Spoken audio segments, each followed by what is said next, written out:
Je suis très étonné et un petit peu choqué puisque la deuxième session parlait sur les droits des femmes, ou plutôt pas de paix sans les femmes.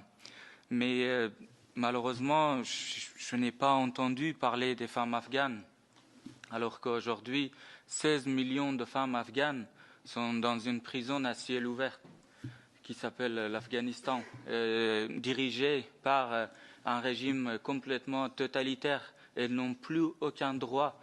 Le dernier rapport du département des États-Unis montre sur la violence faite aux femmes. Les femmes sont violées, les femmes sont dans les prisons. Et je ne vais pas citer les femmes qui travaillent avec nous, avec les organisations, avec les associations, qui sont arrêtées par les talibans. Et à chaque fois, quand elles sont libérées, elles se trouvent dans les pays voisins, dans les pays limitrophes, comme l'Iran et le Pakistan. Souvent, on voit que l'ONU parle de ces femmes, mais aujourd'hui, la plupart de ces femmes, on sait que sont dans les pires conditions possibles dans les pays voisins. Et comme elles n'ont plus de visa, elles peuvent se faire expulser vers l'Afghanistan et elles vont être de nouveau arrêtées par les talibans, torturées et peut-être cette fois-ci exécutées par les talibans.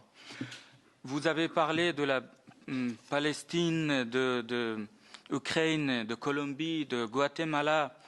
Je suis conscient, je suis aussi un humaniste, je travaille avec la Fédération pour la paix universelle, mais aussi avec la Fédération des femmes pour la paix universelle. Je suis moi-même président d'un mouvement qui s'appelle Afghan Peace Dialogue. Je suis d'accord qu'il n'y aura pas de paix sans les femmes, il n'y aura pas de paix sans les minorités ethniques et religieuses. Et c'est pour cela qu'on organise beaucoup d'événements et souvent on invite les femmes afghanes à prendre la parole. Aujourd'hui, 16 millions de femmes afghanes, et je ne vois pas de représentants des femmes afghanes, mais les représentants de l'ONU Femmes ou de UN Women, malheureusement, n'ont pas parlé de la situation. J'espère que désormais, les organisations qui sont ici et aussi UN Women soient les porte-parole des femmes afghanes, parce que vous savez, les femmes afghanes, leur voix est étouffée aujourd'hui par les talibans. Vous avez parlé d'autres conférences sur la femme, sécurité, paix et développement à l'ONU. J'espère que les femmes afghanes seront invitées. Et aujourd'hui, beaucoup de femmes, ma question, c'est beaucoup de femmes afghanes travaillent sur la reconnaissance d'apartheid de genre en Afghanistan.